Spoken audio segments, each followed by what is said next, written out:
Hello. Do you see this? Can I please have a motion and a second to reconvene the public meeting? Motion. Second. All in favor? Aye. Aye.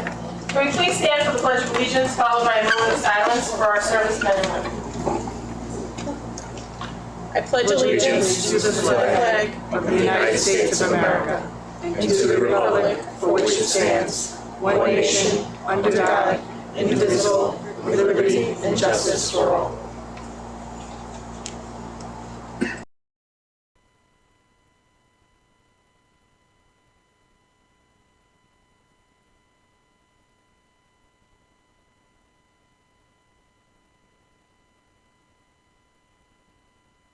Thank you. Can the district clerk please call the roll?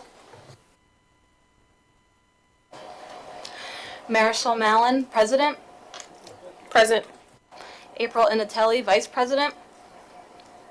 I'm present, but I just can't put my vote. Jacqueline DiLorenzo, Trustee. Sarah Parisi, Trustee. Here. Melissa Torregrossa, Trustee. Joseph T. Centimore, Superintendent of Schools. Present. Robert Hauser, Assistant Superintendent for Business and Operations. Present. Reza Kolifer, Assistant Superintendent for Administration and Personnel. So. Christina Poppy, Assistant Superintendent for Curriculum and Instruction. Present.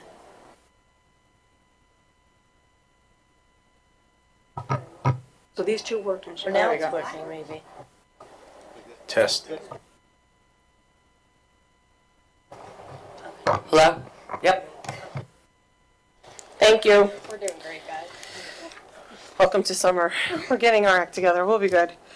Can I please have a motion and a second to approve the minutes of the June 12th, July 1st, and July 15th meetings?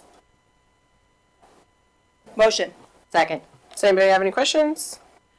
All in favor? Aye. Aye. Motion carries.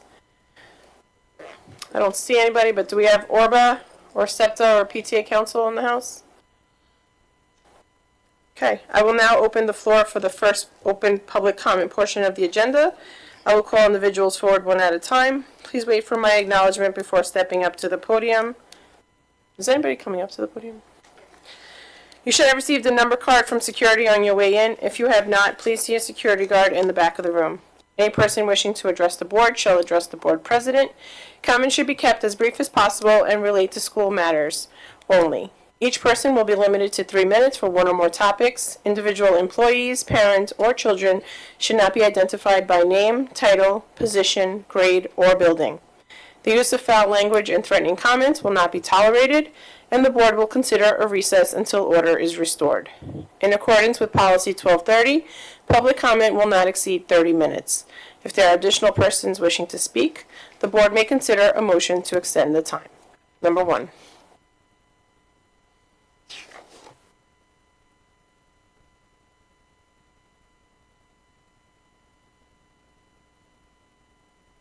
Just press the button on the right. Okay. Can you hear me? Okay. Good evening. My name is Yvonne Gonzalez Guzman, and this is my husband, Armando Guzman. We have a daughter that recently graduated one of the middle schools this past June. We're here tonight to seek clarification regarding the district's policy on student supervision for school trips that return outside of regular school hours. Specifically, we would like to understand who is responsible for ensuring that students are safely picked up. Whether it's a parent, guardian, family, friend, is it the responsibility of the school chaperones, or is it the responsibility of the school security guard on duty? We raise this question tonight because on June 24th, I'm going to have to not allow you to share any of the details. okay, so I will say this. My daughter was left alone after a school trip on school grounds, and it wasn't until I reached out to find out why she was left alone, unsupervised. and I was told that the school security guard was told to watch any students that were left behind from this school trip. My daughter was not told that there was a security guard that was going to be present until she got picked up. And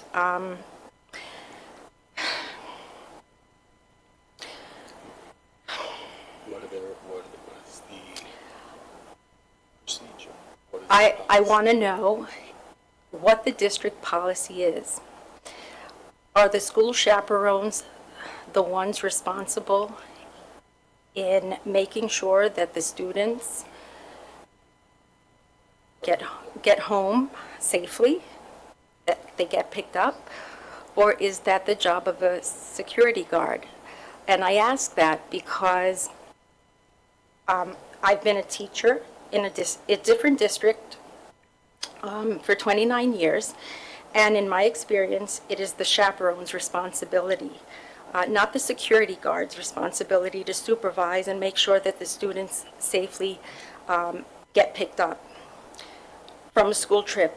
And this is because a security guard is not typically familiar with the needs of a student. A student, especially students who have IEPs and 504s. So what happened to our daughter should never happen to any student in this district. So, I will say, I'm sorry to you and your circumstance and what happened to your daughter. I can have the superintendent speak to our policy, and then if you leave your name and number with our district clerk, I can have the superintendent call you and discuss your current situation in further detail in private. Dr. Centimore? I know. but- So I know we have spoken, and it's my pleasure to speak with you again about specifics, after this meeting at another point in time. So yeah, in terms of a field trip, it does depend on what time the field trip gets back. We generally do expect that the chaperones will stay and ensure that all the kids have been picked up. With this particular trip that day, the return time was the same time of normal after-school activities. And, at the secondary level, when kids are getting out of clubs and athletics, oftentimes they're waiting to get picked up, and we have, security not there to supervise the children, but they're on grounds and, to, oversee, the premises. And, so we discuss the timing of it. But I appreciate, your point, and I'm happy to sit down with you again. Certainly, if you'd like, we could, do so.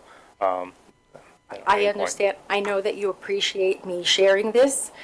I just think that after a school trip, if there is going to be a security guard in charge, whatever students are left behind, they should be told that there is an adult supervising them, and whoever that adult is should be visible.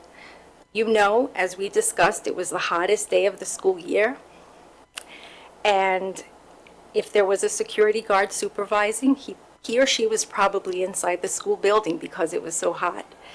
And Thank you. Thank you so much. The superintendent will give you a call and discuss further. But I appreciate you bringing the concerns to thank you. us. Thank you. Number 2. I just have to say, and I don't know anything, but I don't know what happened, but it is completely unacceptable for a child to be left unsupervised. I just have to put that out there. I don't know who's at fault for this, but no, we're here to watch, we're here to, if we're going to take children on a trip, bring them back to their parents, they can't be left unattended. I'm sorry, and I don't know what happened, but this sounds, from what I'm hearing, this is unacceptable. I just have to put that out there. Nobody should be left unsupervised at all. Why can't she discuss, this is her child? If she wants to give the details, this is her child, she wants to give the details clearly, she's coming to this meeting to give us the details. I understand, but it also involves school employees, and we don't discuss, so we can have a private conversation with the No, it doesn't involve. She was telling what happened. She's Oh, talking and specifically we- about her daughter. Correct. Or son. I'm sorry. I don't know what it is, but what the child is. But she should be allowed to discuss it without being told, because clearly Right, and that's she why feels we the need to come allowed to her, us. we allowed her to discuss it, we gave her the rules, and now if we want to discuss it further, she can speak to the superintendent. Number 2. All right. Good evening. I've been up here before. I've been working with Robert Hauser, superintendent's helped me, and some of the board members. I'm here about the low-income senior tax break that the district hasn't upped their levels on in years. My goal right now tonight is to get as many people educated, because one of the things that amazed me, every person I started with knew nothing about this. Other districts that touch both Sayville, Hauppauge, have adopted the higher levels, and every single person I first spoke to knew nothing about it. So I'm here tonight, and I understand, I spoke to Ann down at Town Hall, that we would have numbers in approximately the end of September. So I plan on coming back in October. I have a case study with some of my own neighbors on their, I would call poor people over 65 years old that are not getting any tax break that they deserve, like the rest of the districts that the town and the county gives. And our district is failing there. And I'm trying, and once people, I think, see the information, I think that it'll lighten everybody up to what's going on, and I'm looking for help. I think it's the right thing for us to do, and I'm asking everybody to understand what this is. I have information. I'll sit down with anybody, and I will educate everybody on it, and then you can let your own conscience be your guide. But we have the lowest income people in our district, and the eldest, that are not getting a tax break that our neighboring districts are giving them. And I just think it's wrong.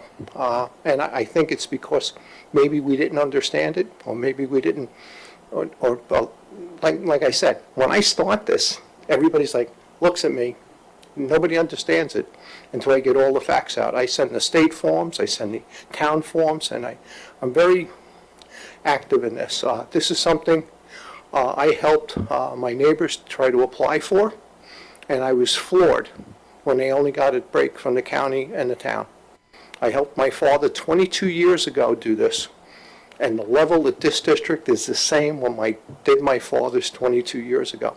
It's just something, I'm looking for help, I'm hand in hat, and I'm looking for everybody, at least put the time in to understand what it is, okay, and then try to make a decision on it. And I appreciate the people that have helped me, sat down with me, and from board members to Mr. Hauser and Superintendent, I appreciate your time, but we need to do something, and I want to get active with this in the fall, once we have the numbers, and I want to get this, at least that we can vote on it, because personally, I'm not going to let this go. This is something that important. Thank you, and I would appreciate Well, any Steve, one literature second. that you would have for us. I would gladly take. So this Would is you my sit- would board you sit down discussion with me? also. I'm sorry? Would you sit down with me after the meeting? Or I another would time? absolutely love it. Okay. Yeah. And I have a book made up, and I can make books up for 100%. everybody. Thank you. I would appreciate it. Thank Yep. you so much. Thank you. So this is actually my board discussion tonight. I had the pleasure of sitting down with Steve. You want to have your board discussion right now? I figured if you just talked, yeah. Oh. We've done that before. Do you Yeah. prefer not No, I to? just didn't know if you were going to do it right now. Yeah, I just want to say that I did misunderstand what we voted on last year, that I thought it was going to bring the number up to the current numbers that the town and federal government have.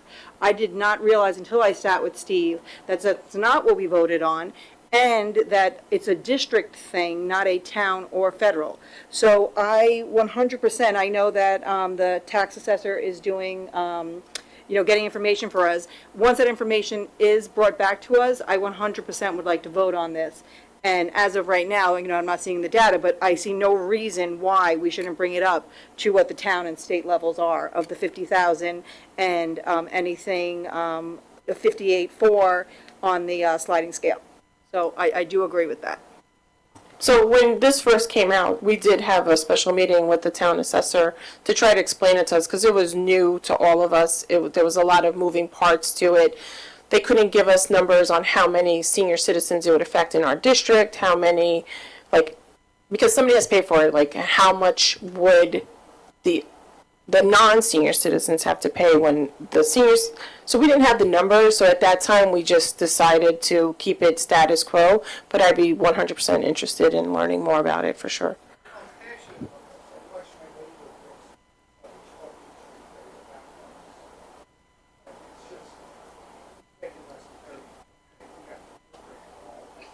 Yeah. Yeah, we can't have it. Thank you again. Number 3.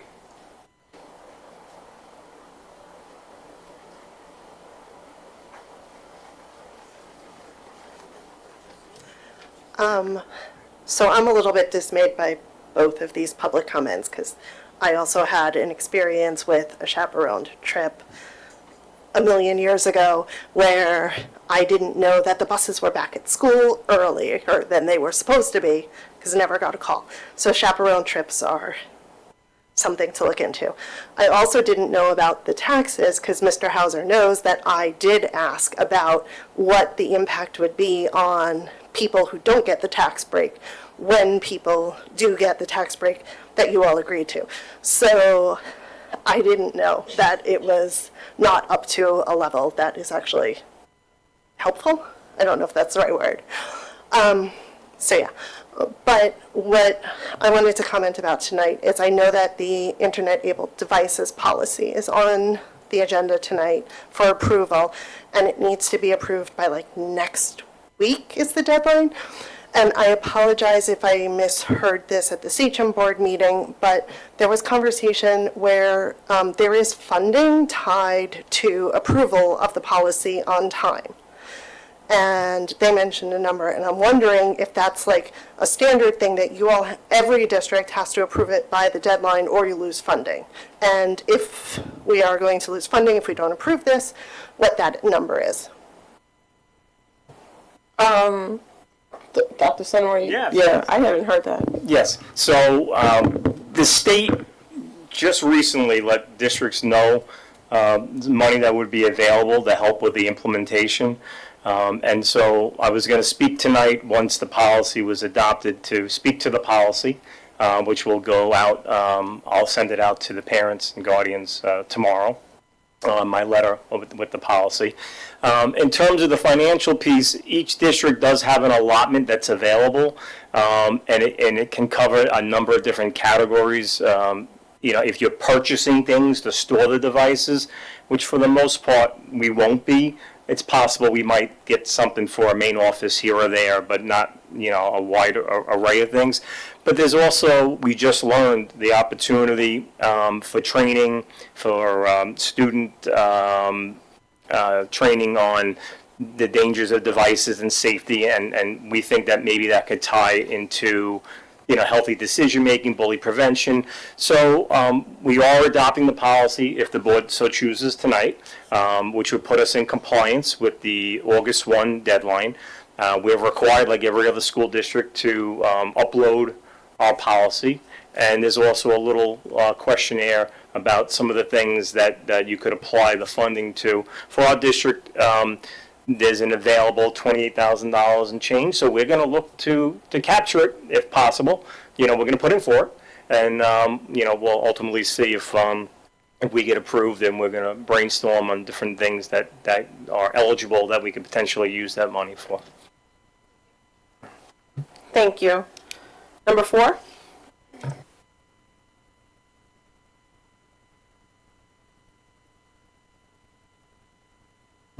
Okay, good evening. The data finally came out about the travel bus that left the road and ejected the driver, the chaperone, and some students.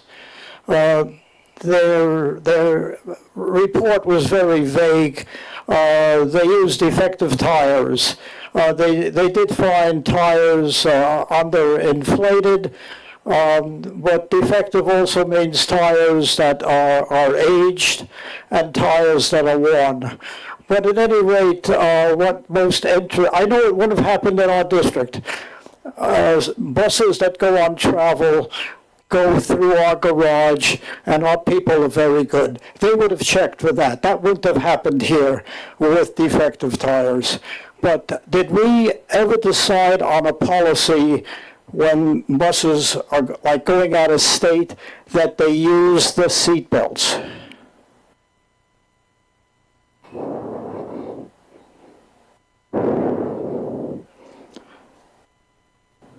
I don't recall us having a decision to mandate. What I want to be careful here is when we use a coach bus, which is what you're referring to, not a Yeah, school I'm bus. referring to coach But a buses, coach not bus. school buses. Right, that the coach buses are actually equipped with seatbelts. I would have to check on that. I'm just saying, There's a difference between sitting on the seatbelt and using it. Right, yep. But I don't recall actually making a decision to mandate that students who are on the coach bus on a field trip must wear the seatbelts. The report did state that if these people were wearing a seatbelt, they would not have been ejected from the bus. And that would have saved lives and injuries. I think this is something we should consider, that our students, when they travel on these coach buses, use the seatbelt. They do in their private cars, I assume, with their parents.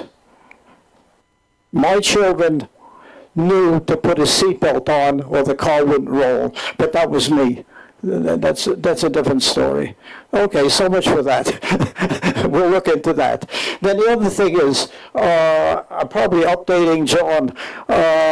Our pool, is it still in a tariff war or did it get delivered? It left Italy this morning.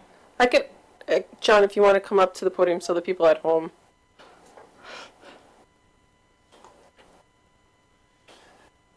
We did get confirmation that it left Italy this morning.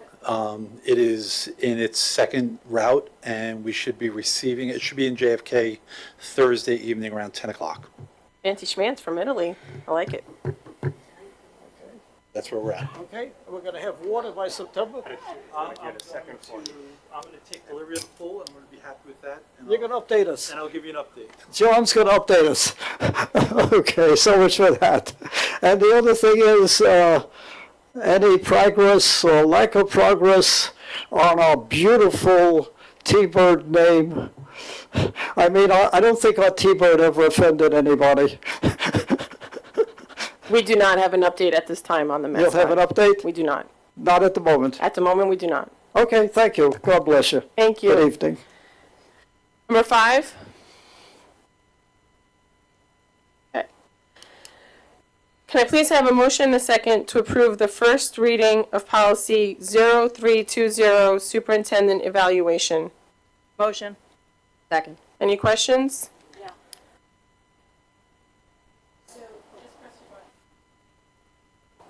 So who, with this policy, who actually evaluates him other than himself? We do. We do, right? Yes. Okay, that's it. All in favor? Aye. Aye. Can I please have a motion and a second to approve the second reading of policy 5695, students and personal electronic devices? Motion. Second. Any questions? I don't have a question so much as I have a comment. I just want to make sure that parents and staff are aware of consequences for not following the policy. So, because it's not stated in the policy, so I just want to make sure that it is enumerated and there are no discrepancies from building to building or teacher to teacher. All in favor? Oh, Sarah, sorry. Go ahead. My concern about this is, I needs to be a little more specific, I think. And my concern is, it's not just emergencies. I think that, I'll give you just a, for instance, my major concern, one of them, is that I don't think the kids should be utilizing their devices in class, period. However, what if a kid is being bullied, let's say? And I know this firsthand. The parents were told the kid can go down to the office. Well, the kid was down at the office 5 different times over a 2-week period of time. Not comfortable speaking in front of them, simply calling their parents, telling them what's going on. We no longer have payphones in the school, okay? So that if an issue comes up, a kid can't go during lunch and during between class and make an emergency phone call to their parents without having to go and discuss it in front of the very people they went and complained to, that they were being bullied and nothing was done, okay? So this is so vague to me, and I understand in certain aspects it has to be, but I can't do this. You know, it's got to be a little more specific with certain things, just kids that, health issues, I know that was put in there, but there are other issues as to this as well, exceptions to this rule. So how do we do that? Can I make a quick comment on that? Absolutely. I was actually going to ask our student. As a student, obviously, I'm a teenager. I like using my phone a lot. And as someone who I've been bullied in the past, so I do understand, and I'm sympathetic to what she's saying. However, I will say, I know this isn't everybody's experience, but in my experience, Mr. Moran was very helpful in making sure that ended, and very understanding. And it wasn't like, so now they're going to have me and the guy that was harassing me sit down, and now they know that I ratted him out or whatever. It was done discreetly, which I think the school handled it pretty well. I think what Ms. Parisi is trying to say is, let's say you need to call your mom or your dad or a parent or friend because you just can't take the bullying anymore that day, that moment. But to go into the office and to speak it not privately is what. Yeah, that's right. That's a big concern. I understand. Yeah, that's. It's actually not my school, it's other schools. So we can do a roll call vote on this one? Yeah. So, Ms. Hold Parisi? on, I just have Oh, a go ahead. question to that effect, though. We have a wellness suite, we have, I don't think it's called YFS anymore. No, it's wellness suite. Well, that's all the same thing now? I'm still stuck in YFS. Is there not a way that we can find compromise here in the fact that, like, there is I don't want to say like a safe phone, right? Like, if we're going to have to do this, like, there has to then be somewhere that, like, yeah, maybe I don't want, somebody just, like, breathing down my neck if I want to call my mom and cry about something. Like, I called my mom and cried about plenty of things in school and didn't, at the time, though, I had to do it in an office, and I understand what you're saying of, like, I mean, I still did it, but it wasn't exactly the most fun to have somebody right next to me. So, like, my point being, if we have that and that exists, how do we make sure that every kid knows it exists and where to go? Because if somebody's never utilized the wellness suite before, this is the first time they're experiencing this type of situation, they might not even know what's in there and who's there to help them. So I think it's going to be important if we have that already to make sure that somewhere in this we include where is the safe place to go, that somebody can use a phone in a little bit more private than the main office. No, I definitely agree with you, and I also, the wellness suite is so opening. They open their door to every single person, and you can have privacy, and that is just a great suggestion. Definitely, 1,000%. The problem, though, that I see is that we need to adopt this policy, and even though it's a little vague, we still as a district can put that out to the children and let them know they have another avenue, no matter if it's on the secondary level of the guidance or other things. But I don't feel it has to be listed in the policy, and I wouldn't want to lose the funding because of just a couple of words missing from the policy, personally. So I understand what you're saying about having that space in the wellness suite, which is absolutely fantastic. It is really a great spot for the kids to go. But I do believe, having a high schooler myself, there are still kids that there's a hesitancy to even go into an office. There are still going to be those students that want that privacy. I mean, I'm going to be real, sneak into the bathroom, call mom, that they don't even want to enter that office. So that's a great compromise, but I'm concerned with what Sarah brought up.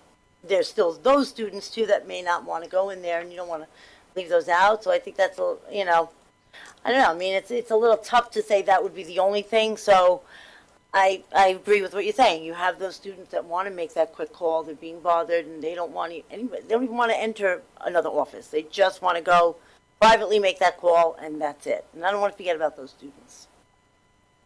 I'm not specifically talking at all about the high school, okay? I'm talking about the middle school and even the elementary level. There has to be a way that these kids can contact, and I'm talking very specifically about one thing.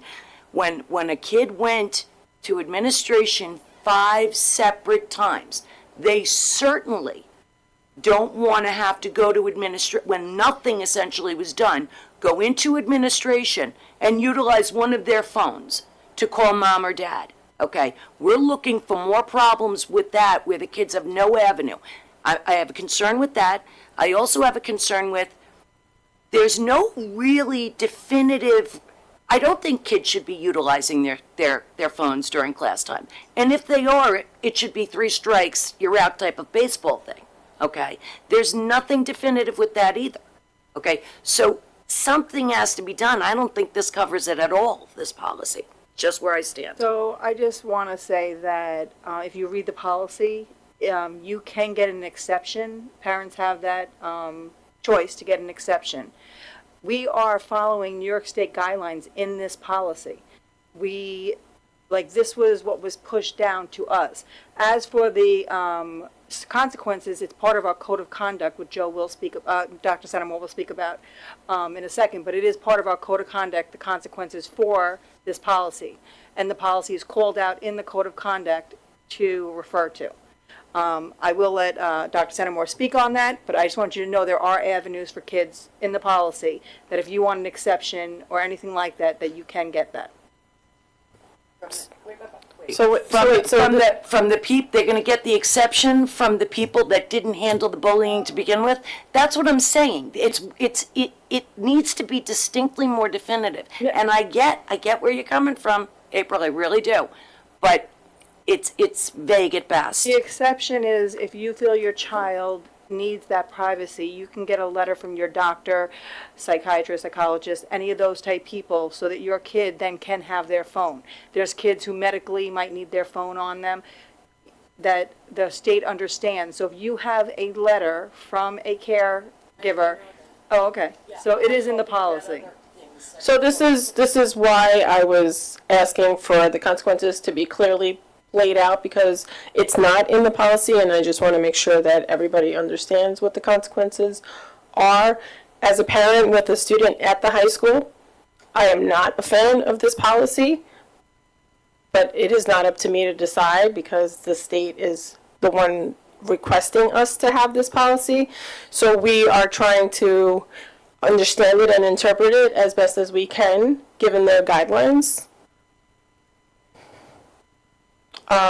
Dr. Centimore was going to speak to this during his superintendent evaluation, but if you want to just add to it now. Yeah, let me address. Not the evaluation, we've already evaluated. I'm gonna, in a moment, I'm gonna read the letter that's gonna go out to parents and guardians.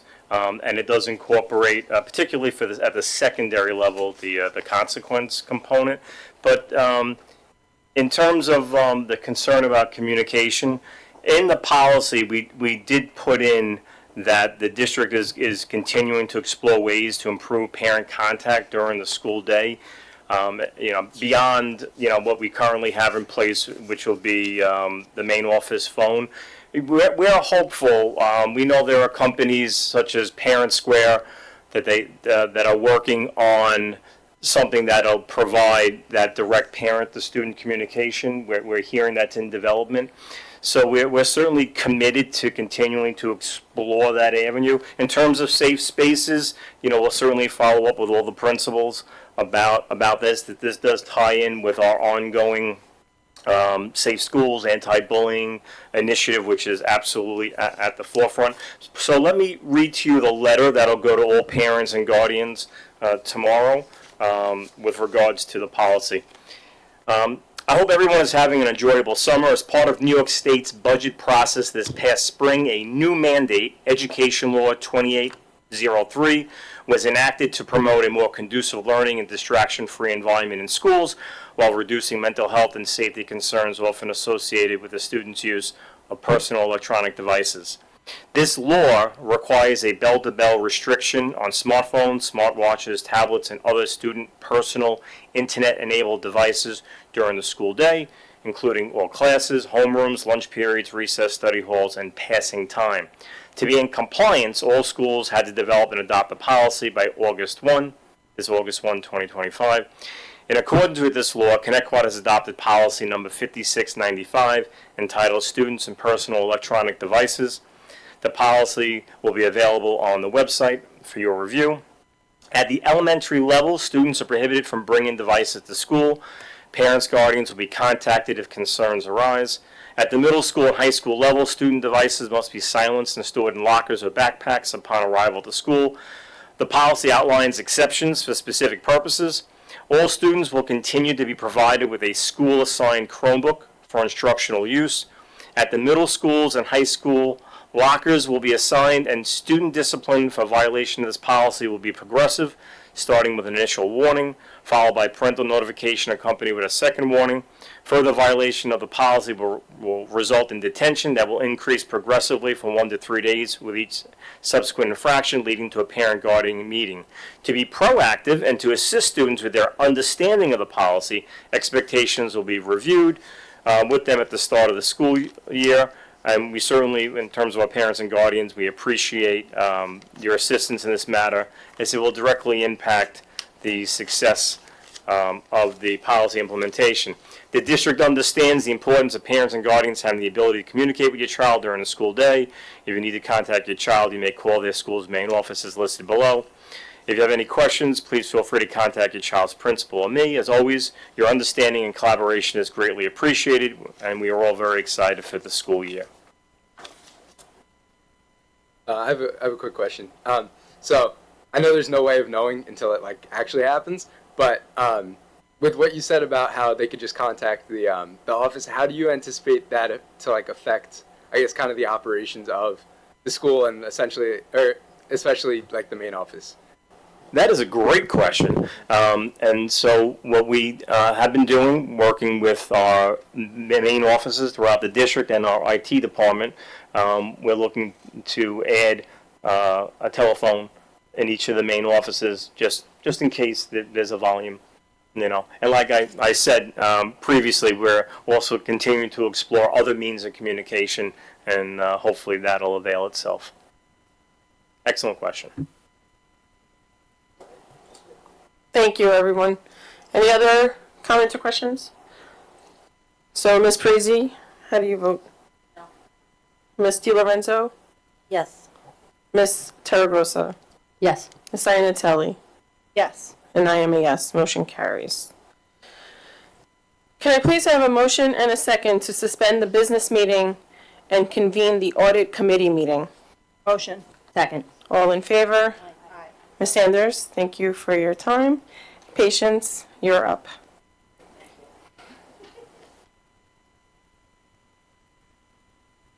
Oh, great. Has everyone had the chance to receive the audit presentation? Okay, every word on the page. I'm going to give you an overview of the process, and many of you have heard the process in past years.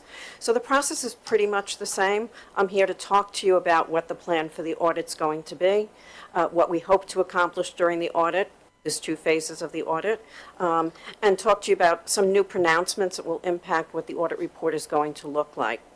So the standards are still the same in place. So as you know, last year you received at the conclusion of the fiscal year, when I presented the reports in draft, a general purpose financial statement, an extra classroom activity fund financial statement, a management letter with some areas where we suggested that the district look at some of the internal controls and put additional procedures in place, okay? And then a communication to you, the board, to let you know that the financial statements were in accordance with the standards and that we had no difficulty in performing the audit.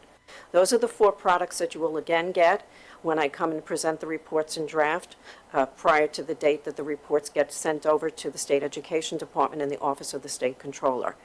Separately, the single audit will still be on the same schedule. It's a compliance audit with laws and regulations and grant document agreements.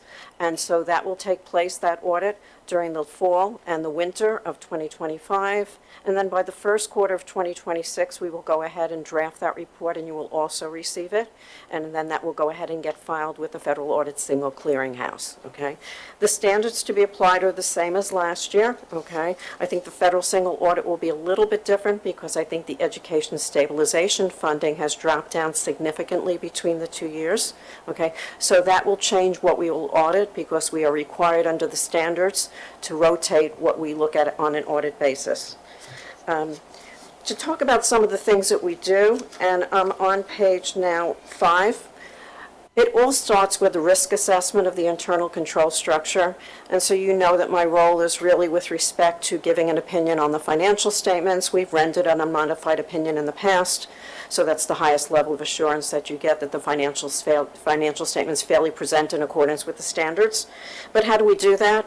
We start with evaluating the internal control structure. We go ahead and we pull information from your internal auditor. There's a risk assessment that's performed for the school district. There was a payroll audit that was performed. We look at that information. We see how it actually interfaces with the financial statement audit. We look at the key internal controls. We sit with all of the individuals who are involved in those financial cycles, purchasing and accounts payable, cash receipts and billing, payroll, and we understand what they do. We make sure that there's segregation of duties, or that there are mitigating controls, so that there's a reduction in the level of something actually happening that's not correct from a transactional standpoint. Look at the board meetings, the board meeting minutes. So I've done that already. I know there's been some references to bids that have been awarded for the roof replacement projects. So we're going to audit that in the capital project fund to the extent the work might have taken place. And looking to see if there's any kind of modifications to any agreements, that support that the Board of Education is approving is in fact taking place from a transactional level. We're going to go ahead then, once we have the internal control structure assessed, and we've already done a lot of this work. We've done a lot of payroll testing, new hire testing, termination testing. Okay, do people get paid what they should get paid on a sample basis? We've looked at the accounts payable and the cash disbursements. Is there a trail of transactions? Is there an approval for a purchase order? Is someone going ahead and matching up with the purchase order with the invoice when it comes in? Is there the proper approval for payment?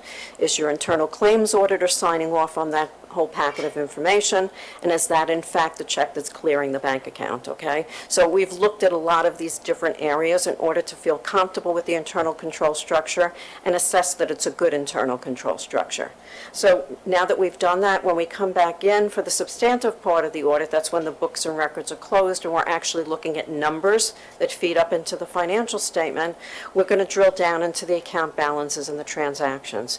Do we have enough support for payroll, okay? With there's 941s, there's information that we've audited with respect to what we've done during this early phase.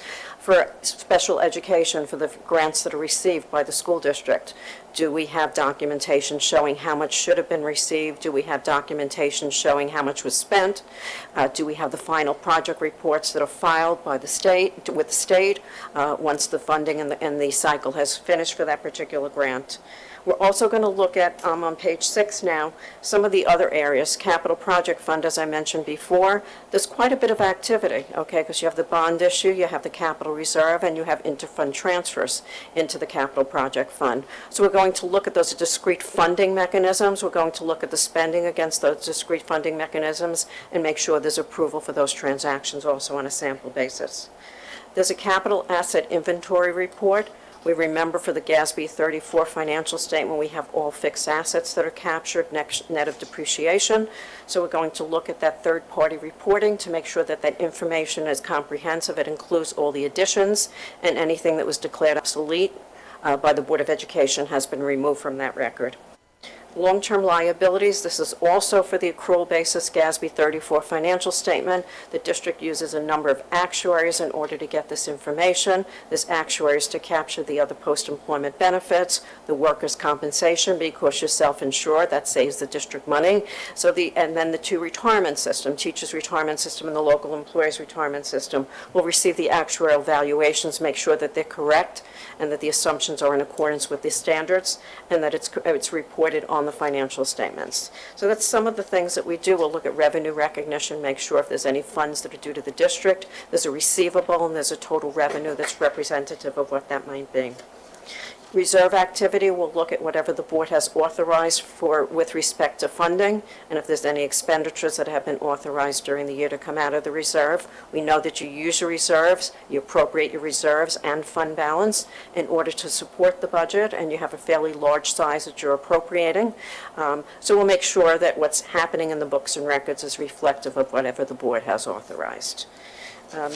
The timetable on page 8, when you get the opportunity, we were at the district, myself and my team, May 4th, okay? And that's when we did the internal control work, the assessment of risk, in order to determine that the internal control structure is a good internal control structure.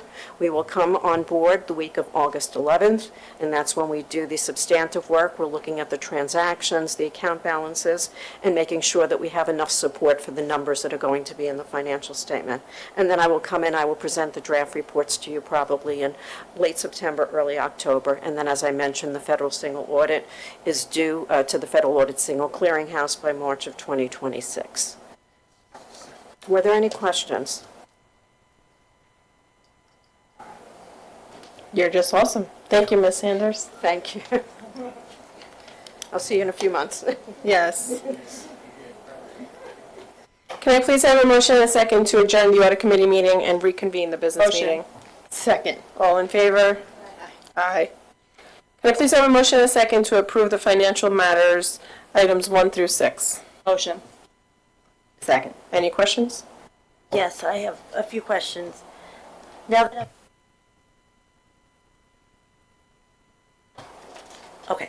I'm looking at this for the last few years, of course, since I've been on the board, and I'm just comparing from previous years. So, forgive me if there's a logical explanation for this, but I just have to ask. When I look at the treasurer's report, the first one, number 1, from May 2025, and I see the general fund over 77 million there.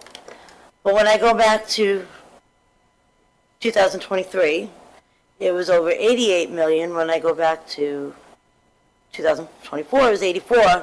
Now it's 77. So why does it keep going down? I don't know if there's a logical explanation for that. I'm just to compare year by year, I'm seeing that number decrease. As well as the total is going down. I see there are fluctuations with the school lunch fund and all that, but why does the general fund keep going down every year? So I don't have the treasurer's report in front of me, but if you're referring to the general fund, the general fund bank account, in particular the Metropolitan bank account that we have, is the conduit or the place that we deposit even the capital monies that go in there. So when we receive what's called a bond anticipation note, the funding on the main, let's say $59 million bond, it could be the timing of when those funds come in. If we're only looking at the May report, it could be the timing. Typically, those funds would come in the subsequent month in June. But as we bring those funds in and we spend them on a capital project, you would normally see the balance go down over the time of a bond. Okay, thank you. And I do have one other question, and I'm going to try to, it's embedded in another document. It's from number, oh gosh, I want to say it's number 5, the appropriation status report. The general fund one, there it is, okay. And it's just something I noticed as I was skimming through here, page 10 of that. And just so I know, because I'm going to bring it up, are you looking at the general fund? Yeah, the general fund. And it just stuck out to me. I noticed, and I don't know if you want, I'll give you the lines on page 10. 2110, 12021, 0020 instructional, I guess 1 to 3 Sycamore. That has 43, over 43,000. Everything else is zero that's available. Are we not spending on that? Why is that number stick out to me so much? Like, why is that? Like everything else, it looks like instructional 1 to 3. Idlehour, Cherokee, they're all zero. Like looks like we've spent the money we need to on the instruction. We've done what we need to do. Why is that sticking out where it's 43,000 that's still available in Sycamore? What happened there? So we would have to look at the staffing assignments in grades 1 through 3 in Sycamore that occurred throughout the year.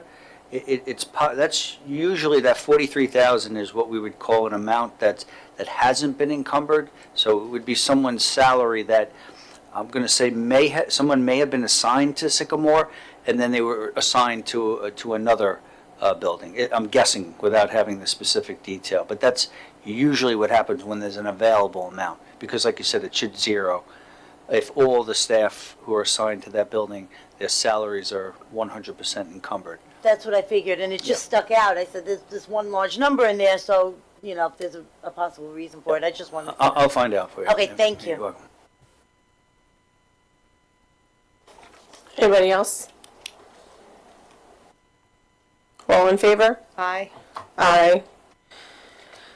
Can I please call for a motion and a second to approve the instructional and non-instructional personnel items as presented? Motion. Second. All in favor? I You have a asked to question? have a, For the One- personnel or the consent agenda? oh, okay, maybe I'm missing this. Is this the one with the stipend? If you want to pull from there, this is the time. Yeah, for that. Oh, okay. So which one is that? Is that, 38 from which, from, it'll be on the top heading.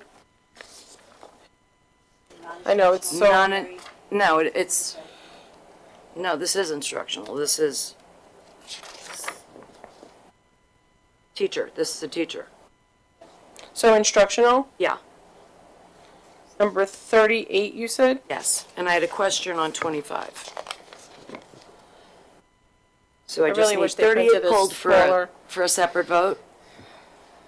So 38, just so I'm sure I have the right one. Yes. Beacon curriculum writing? Curriculum writing? Yeah. Okay. And then you have a question on 25, you said? Yeah, could someone explain to me what AM supervisor is? AM supervision. I'm sorry, AM supervision. What is that? Because it's specific to, yeah, what is that? The high school has, allows the kids to get off the bus at about 6:45. Sometimes the bus gets Okay. in. So the AM supervision are those teachers who are there earlier than their scheduled start time, Gotcha. and they do that. Okay.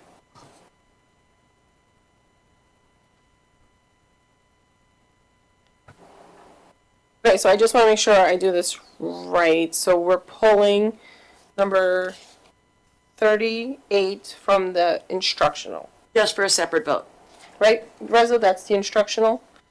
Because this is hard. I mean, this is impossible to read. I really wish the Yeah, font this was is nice large. and small, huh? Yeah. So my glasses aren't working. Ridiculous. Is this the Beacon curriculum writing? Yes, Okay. that's instructional, correct? Yes. Okay, so can I have a motion and a second to approve the non-instructional items as presented? Motion. All in favor? Aye. That was not. Okay, yeah. Can I have a motion and a second to approve the instructional items 1 through 37 and 39 through 85? Motion. Yes, Is that a 65. 6? Oh, 65. Still a motion. Okay, we need to have this printed larger. Can I have a motion and a second to approve the instructional 1 through 37 and 39 through 65? Motion. Second. All in favor? Aye. Aye. Can I have a motion and a second to approve item number 38 from the instructional personnel items? Motion.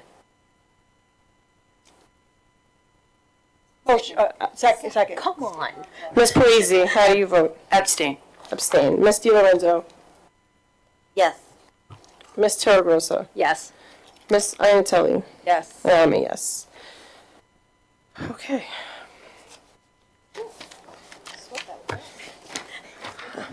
My eyes are getting rough, Reza. The clubs were part of the... For the record, mine are as well. So I'm sorry that it was so small. I'll make it bigger. Thank you. It's really small. Can I call for a motion and a second to approve items 1 through 19 of the consent agenda? Motion. Second. Ms. Parisi, you wanted to pull one? Or was that the one you wanted to pull? Oh, okay. Does anybody have any questions on the consent agenda items? All in favor? Aye. Aye. Motion carries. Superintendent's update, Dr. Centimore. Well, thank you. Once again, I hope everyone's having a fun, safe, and enjoyable summer. Our summer ESY programs at the high school, Boston and Sycamore, are all going very well, as is the summer enrichment over at Slocum with BOCES. Thank you to all of our staff involved with those programs. Sports physicals are beginning August 12th. Thank you to our nurses and athletic department. A number of teams have held summer workouts. Thank you to our coaches. In the coming days, the district is transitioning to a new website. We are targeting the evening of this Thursday, July 31st. Thank you to the staff, community, and board members who participated on the development committee, as well as Syntax and our IT department. We are hoping the new site will be more user-friendly, especially while accessing it from a handheld device, with pertinent district and calendar information easier to locate. The summer is also a very busy time for our facilities department as they prepare for the start of school. We thank everyone in grounds, maintenance, and custodial for their hard work. At a subsequent board meeting, Mr. Allen will provide a more detailed update. Right now, though, I'm going to ask him to speak to a specific bond scope related project as it relates to heat and potentially air conditioning at the high school. Mr. Allen. Thank you very much. So as the board and the community is aware, we've made a very substantial investment in our buildings in the form of air conditioning. We are in the process of air conditioning all of the buildings. The high school will be the one that comes online next. That one's going to be online, it should be September. So we're going to have all instructional spaces minus the new gym and weight room. So those areas are going to be done. The next buildings to come online after that are going to be Slocum. That'll be coming up online during the middle of the year, and then Idlehour and Pearl. Those were projects that were just awarded a couple months ago. So we're in the process of acquiring all the equipment we need, and then we have to upgrade the electrical service. But this time next year, I'll be able to report that the district will be well air conditioned and ahead of any kind of guidance and any kind of concerns relating to new policies at the state level. Any particular questions? You said minus the gym? Minus the gym. I think there's an opportunity, Mr. Allen, with the existing bond scope, that there's available funds. There is. If you could please speak to that so we can see. Sure. So we have, when I say we, I'm going to include the cabinet, the architect, myself, building administration. We've been looking at the project since day one. We've had the opportunity throughout the project to save a substantial amount of money without giving up any scope of work. So we've been talking about it for the last couple of months, looking at how to utilize the remaining portion of those funds. One of the projects that was part of the initial scope of work was replacing the heating only in the new gymnasium and the weight room. Being a little proactive and knowing that we had the opportunity to look at expanding the project a little bit, I've asked the architect and a couple mechanical contractors to investigate that. And we have the ability to now air condition as well in those spaces if the board so chooses. So I have all the paperwork in place. We have state approval for the work, so it would be 100% aidable. It's just a question of making sure everybody is in agreement and giving me the green light. So this is why I've been such an advocate for AC in the gym at the high school. They use it as a testing area. 100%.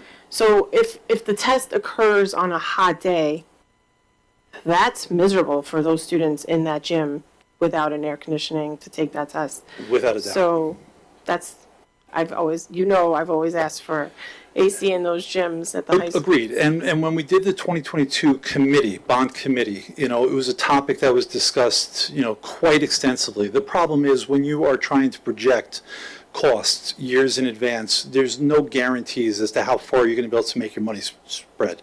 So it was always a topic of conversation. We wrote the narrative for the community and everything else to allow for expanding air conditioning district-wide. So there are further conversations that we can have in the coming months.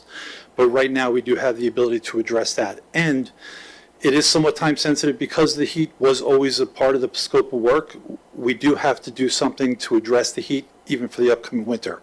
So, to be able to package this together, do a little combo meal, as Dr. Centimore likes to say, this is the opportune time. Instead of doing just the heat and then coming back a year, 2 years later and actually paying a premium to do the air condition, we can put it all together in a nice package. Thank you. So does that mean yes? I mean, I'm a yes. We don't need, and I. You don't need a formal vote, but you just Right. need kind of a green light. We don't Be- need you anyway. No, well, No, I do, because of the amount of money we're discussing here and the scope of work, and because it's a very visible and public location, I think it's in everybody's best interest to know the scope of work, how we're using the monies that we've been given, and I do like that little peace of mind knowing that everybody's. yeah, because the bond is coming in about $6 million under, and we're able to Correct. reallocate, I'll do that too, John, thank you. We're able to reallocate about $400,000 to incorporate the AC Correct. into these spaces that you're about to address the heat, so the opportunity is golden. And then with the remaining 5.6 potential Yep. million, we could explore other eligible areas, other AC expansion, other larger projects that you'll bring more detail to us in the future. But Correct. right now, you need a green light for AC in the new gym I would love that. and the weight room area. Thank you. I'm agreeing. Same. Thank you so much. Can that be from Italy too? Only if I get to go over and bring it back personally. I could chaperone. Dr. Centimore, was that all? Or? Thank you very much. Thank you. Board of Ed committee reports. We had a policy committee. Ms. Inatelli, Ms. Torgosa, is there anything else? We spoke about the evaluation policy that we voted on today. All we did was the board came up with self-assessment questions last year, so we just added it to the existing policy that was already there for the evaluation of the superintendent, and we went over the attendance policy. Melissa, do you have anything else to add? That covers it. Thank you. Board of Ed topics. We have English 12 Honors Beacon, Suffolk Beacon, Ms. Inatelli. So at the end of last year, Ms. Poppy told the community about the new program that we are partnering with Suffolk Community on, one of the English programs being a college course. So you get college credits as a 12th grader taking this course. I misunderstood, and I thought it was going to be a separate course for college, 12 classroom.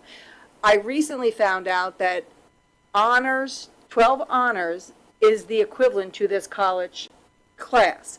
So I feel the community does not know this, and I wanted you to speak more on that, because I want them to know that if your kid is taking 12 honors, and I would like a parent square, something to go out about this, because if they have the opportunity then to get the college credits for that class, so they do not have to take it in college, hopefully they transfer. And I want every parent who takes, again, 12 honors to comprehend, or any parent who thought they were signing up for this college course to know that it's 12 honors, because for me, it was that way. I wanted my kid in that course, and I didn't know it was going to be 12 honors. So just before you start, Ms. Poppy, I'm sorry to interrupt.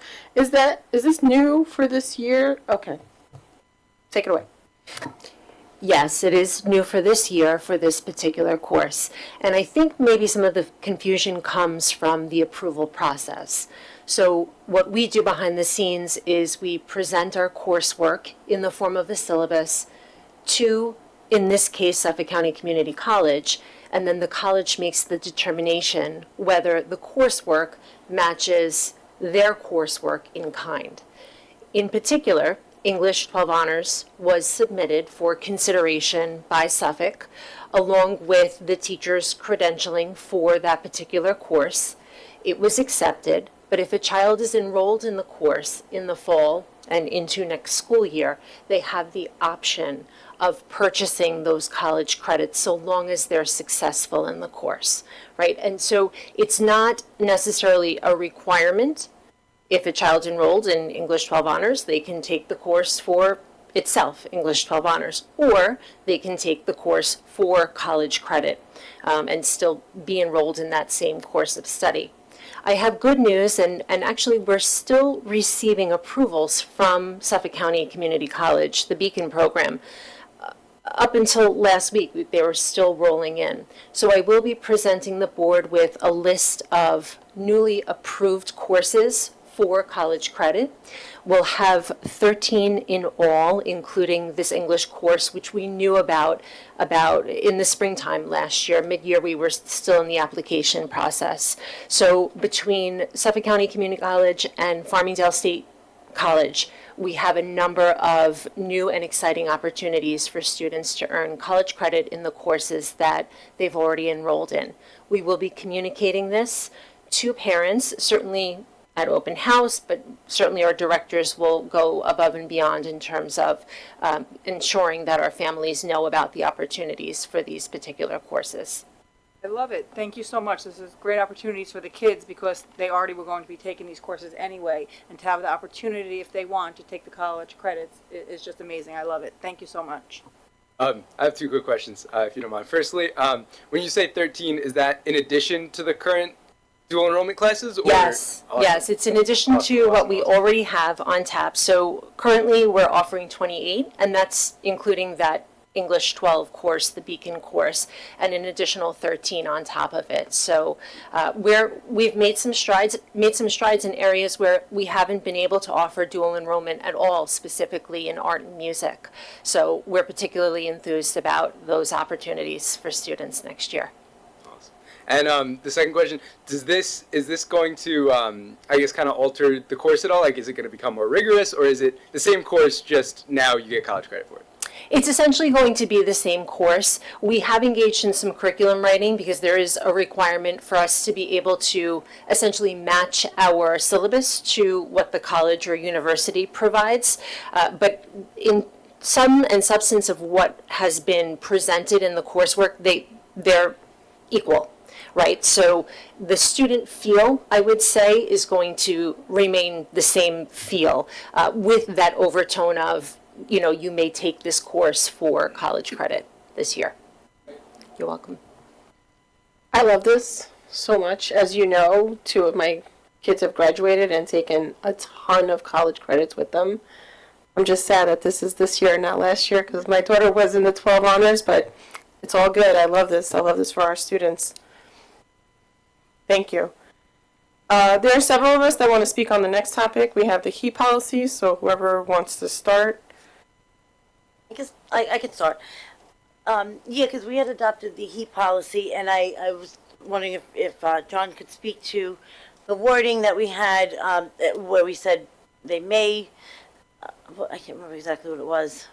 The exact wording was, but may take action versus must take action, I believe. And it was my understanding that when we chose that, it was, we had, I think, asked about security things. That was a while ago, just to make sure everything was secure. So if you could speak to that as far as that, because it was requested by the CTA president that we make these changes.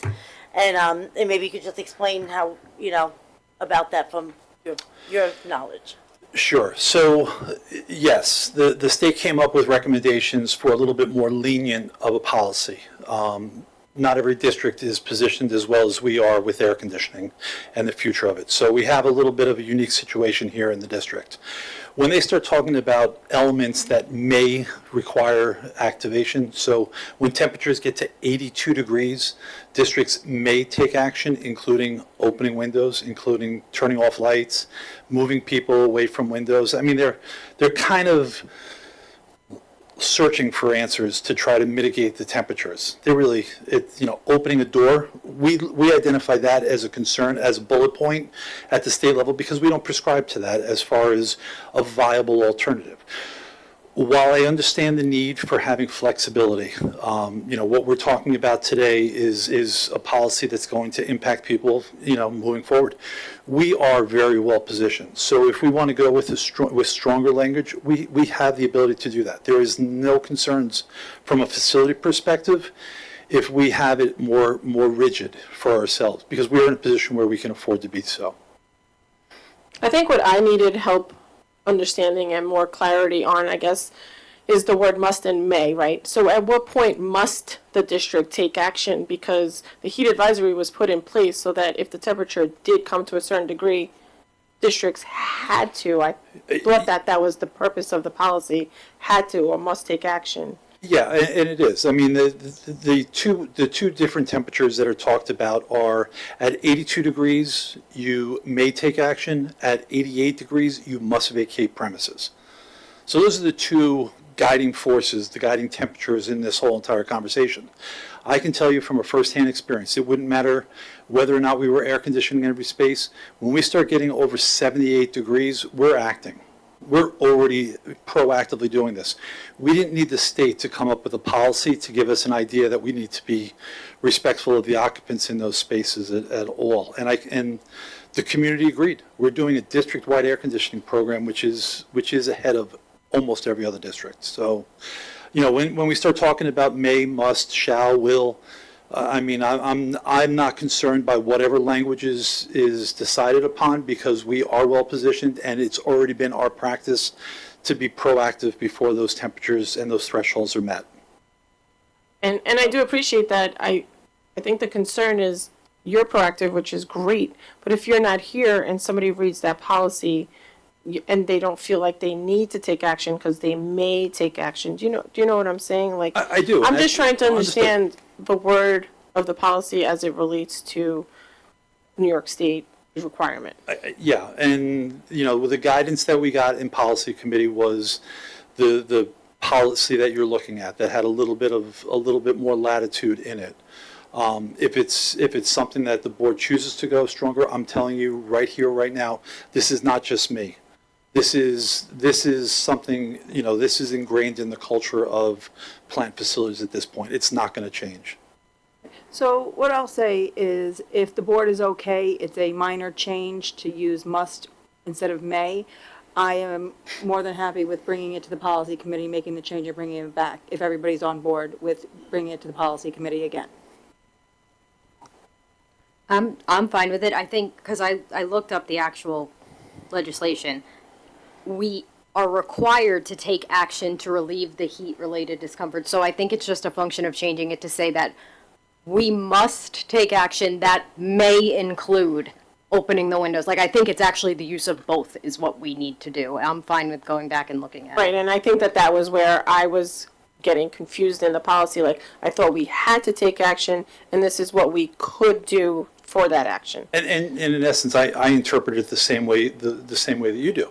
The one bullet point, as I pointed out, was the opening of doors. I don't think, if we get to that point where we feel that we need to open doors, I think we're having bigger conversations at that point, because we're not going to jeopardize the security in lieu of a couple degrees temperature. That's just not going to happen.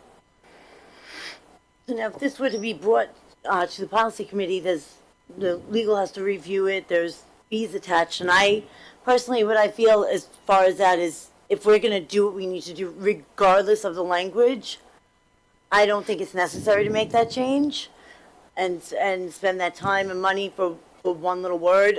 If we're going to do, like you said, we've been doing it.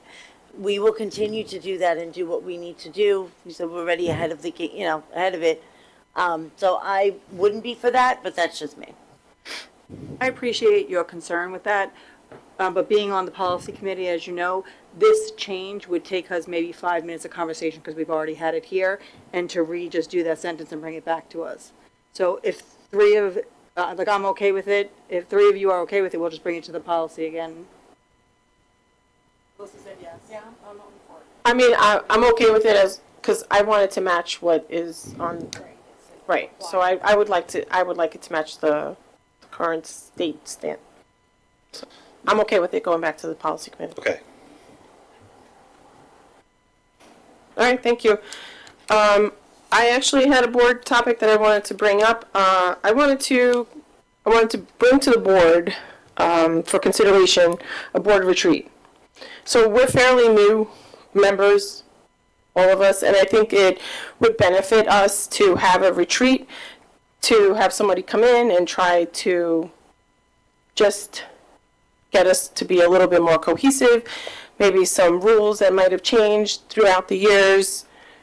I just wanted to see how the board thought about doing a retreat. Can you elaborate like what you mean by retreat? So you would not be included in that, I'm sorry. But somebody would come in and the board and the superintendent would sit and we would discuss just rules and regulations and goals and stuff like that. I was really confused when I read that because I thought that meant you guys were all going to like fly to Hawaii or something. If we fly to Hawaii, you can come with us. If we're flying to Hawaii, I'm in for sure. I already checked with your parents, they said you could come. I am definitely on board. I would like to see us do what we can to work as well as we can together. Yeah, if you, that's fine. All right, Ms. Keller, if you could get me some, I'll get you the name of somebody to do a board retreat and then you can look into dates and prices. Thank you. Does anybody else have any Board of Ed topics? Okay. Does anybody in the public want to speak? Can I please have a motion and a second to adjourn the meeting? Motion. Second. All in favor? Aye. Aye. Thank you, everyone. Have a good night.